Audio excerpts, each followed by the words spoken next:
I'm a detective, and yes, I know this should not be what I'm doing, but I need to get this off my chest. I've worked for years, and I've experienced something unlike anything you've ever heard of. It still makes no sense. Years ago, a friend of mine who also worked at the police station informed me of a case. Name: Emily Rhodes. A 32-year-old woman had gone missing in her home in the southeast side of town. Missing people's cases were rare for me in town, but not entirely uncustomary. My colleague, however, stated that the woman's husband wasn't making any sense with his statement. Me, being me, I decided to go see this man for more clarity on the event, even though it wasn't my case. I approached the door of the man's house and knocked, firmly. What greeted me was a slow, uneasy opening of the door, and a middle-aged man who looked like he hadn't showered in weeks appearing. I told the man that I heard about the disappearance of his wife and wanted to ask a few simple questions. He took me into his living room, and as soon as I stepped in the room, I noticed something strange. There was a mannequin of a blonde woman with glasses sitting on his couch. I tried my best to ignore it and sat on the single-seated couch adjacent to the mannequin. I didn't want to be rude and ask, but the man didn't seem to act like anything was unnatural. The man made us both a cup of tea and came to sit right next to the mannequin. "So, when did your wife go missing?" I queried. "It happened 3 days ago. I tried to look for her and I couldn't find her anywhere. On the morning she went missing, I came downstairs and I saw this mannequin here. It looks just like her. I don't understand what's happening. Where's my wife? How did this get here?" I looked into the eyes of the mannequin, and something felt really off about it. For something that was mostly just plastic, it looked extremely human-like. I felt very confused about the situation initially. My rational mind then started to click. In an attempt to make sense of the encounter, I assumed the man was crazy. The mannequin was perhaps some sort of coping mechanism after losing his wife who left him. I explained to him we would try everything in our power to find his wife, and that we would try to follow any leads that came our way. Shortly after leaving the man's house and his creepy mannequin, we did all the regular searches in the local area to find his wife. Sadly, we found nothing, not a single trace. A few days pass and another case falls on my lap. Name: Kevin Sanders. In this instance, a 14-year-old boy is reported missing. I thought this was just another missing persons case until I read more into the details of the report. It stated on the morning of his disappearance, his mother tried to wake him up for school. She entered his room and repeatedly said his name. No answer. She could visibly see a lump in the covers, so she knew her son was there. When she went over and pulled the covers off her son, she found that a mannequin that looked just like her son was laying in a sleeping position on his bed. Again, we did all the standard searches, and we could not find the 14-year-old boy. The only thing left was this mannequin that appeared in his home. No explanation of how it got there. I checked everything. If there was a break-in, if the mother had spare keys someone might have found. Nothing. Naturally, we took the mannequins in for evidence. We had 2 of them in our collection now. The most disturbing thing about these mannequins were just how much they looked like the missing person they replaced. They were practically a one-for-one look-alike. The most notable difference was the lights reflected off the plastic distinctly differently the way it does to human skin. It made all of us at the station feel incredibly uneasy. We were now definitely aware that something stranger was going on. 2 people gone, and 2 mannequins that look like them appearing in a relatively smaller part of town. Obviously, not a coincidence. A week later, and we couldn't fathom what was happening. What started as a few of these cases had grown into a large number very quickly. I trembled as I flipped through the sizable pile of files that ended up on my desk on Monday morning. Name: Beth Higgins, 72-year-old woman reported missing by her family. A day later, a mannequin that looks just like her was found sat on a bench of the local park she used to visit frequently. Name: Jude Laurie, 41-year-old man reported missing by his brother. Later on this same day, it's found that there is a mannequin that looks like the man located underneath the truck in the garage. This man was a mechanic and was apparently in the process of repairing his brother's truck, which had broken down recently. Name: Josh Sauter, 6-month-old baby missing.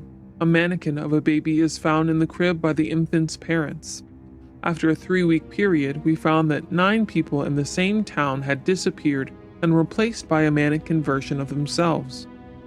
We were dealing with a kidnapper, a serial kidnapper, who was clearly messed up in the head, creating mannequins of people's loved ones to give their families after abducting them. Seriously, what the hell was going on? We tried so hard to find anything about these disappearances, and we found nothing. Not a single lead. It was genuinely just like 11 people were replaced in an instant by a mannequin version of themselves. Now, here's where it gets really bizarre. You see, where I'm from, we can only hold evidence for 6 months after the time of an offense. In that time period, we found nothing of importance regarding the mannequins. No fingerprints, no loose hairs on them, nothing ultimately useful to us. Therefore, they had to be returned to the place we'd found them. The dozens of mannequins that had collected up dust in our evidence room therefore had to be given back to their owners. Do you have any idea how messed up it is to return a mannequin of someone's loved one after several months when you are supposed to be the one helping to return their real loved one? We had to return dozens of mannequins to the people who found them. They reacted to this as you'd expect, with a lot of sadness, anger, puzzlement. We didn't really know what they'd do with the mannequins, but we expected that most of them, if not all of them, would simply get rid of them. A month after returning the mannequins to the victims' loved ones, I received a call from an unknown number. It turned out to be the man from the first case whose wife was still missing. He sounded rather panicked and was mumbling every other word. He told me that he put the mannequin in the attic as he understandably couldn't stand the sight of it. One night, he went to his kitchen before he was about to sleep to get a glass of water. He entered the gloomy room and promptly turned on the lights. When he looked across the kitchen, he jumped backwards and fell to the floor. The man said that the mannequin of his wife, the mannequin that he had put in the attic, was standing over the kitchen sink. It just stood there, utterly lifeless. However, its arms had changed position, and it somehow had a cloth in its hands. It looked like the plastic humanoid figure was about to clean some dishes. Stupidly, I downplayed this, as at the time, because I thought the man was just insane. When I visited him, everything about his mannerisms told me this was the case. A day later, I get another call. This time, it's from the mother of the 14-year-old boy, who informed me she did something similar with her mannequin. It was put away in the garage, with the intention of destroying it, as it reminded her of her missing son, which made her extremely depressed. Over time, she'd forgotten that she'd even received the mannequin again, as she almost never went into her garage for anything. She came home one evening and opened the door to her lonely house. The mother screamed as she was greeted by the mannequin of her son standing right behind the front door. Again, the mannequin had seemingly changed its figure. The mother said that when she opened the door, the mannequin of her son stood in the open hallway, pointing directly at the door, directly at her. She looked into its eyes and said that she felt a level of fear she'd never experienced before. When I interviewed her after, she said it was though the spirit of her son was shaming her for letting him get abducted at such a young age. When we checked her home, the mannequin was indeed in the position she claimed it was. All of a sudden, it was like these pieces of plastic had minds of their own. Multiple people from previous cases said that the mannequins of their loved ones were moving on their own accord.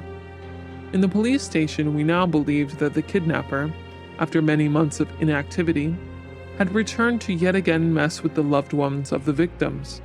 This was a trend in the actions of this deranged psychopath. One of the people said to us that they were in the kitchen making a late evening meal. Halfway through making some chicken teriyaki, they glanced over at the open door to the living room. To their horror, they saw the tilted head of the mannequin of their own sister peering around the doorway. The only thing they could see was the head of the mannequin leaning around whilst the rest of the body was concealed. It was like the mannequin was menacingly watching her sister cook this meal. This made her scream and run out the back door before she told us about this. The last call of the week was perhaps the most dangerous and unsettling of all the stories we'd heard about the mannequins. Remember the brother of the mechanic I mentioned earlier? He too found that the mannequin of his brother was moving around their home when he wasn't looking. It scared him so much that he took the mannequin outside and tried to burn it. Burning plastic isn't exactly effective. However, he was able to completely disfigure the mannequin and left its tatters in the garden. During the night, the man awoke in his bedroom and felt something poking against his chest. He reached over to his bedside light and turned it on with the flick of a switch. The man yelled and frantically pushed as he ran out of his house with only his pants on. The man claimed that when he turned the light on, he saw the mannequin of his brother standing over him in his sleep. The mannequin was previously left in tatters was somehow completely repaired. It had a knife going through its hand, and it was holding it against the man's chest. The scariest thing was the reported facial expression of the mannequin. You see, the mannequins all had a tone-deaf expression, as you'd expect.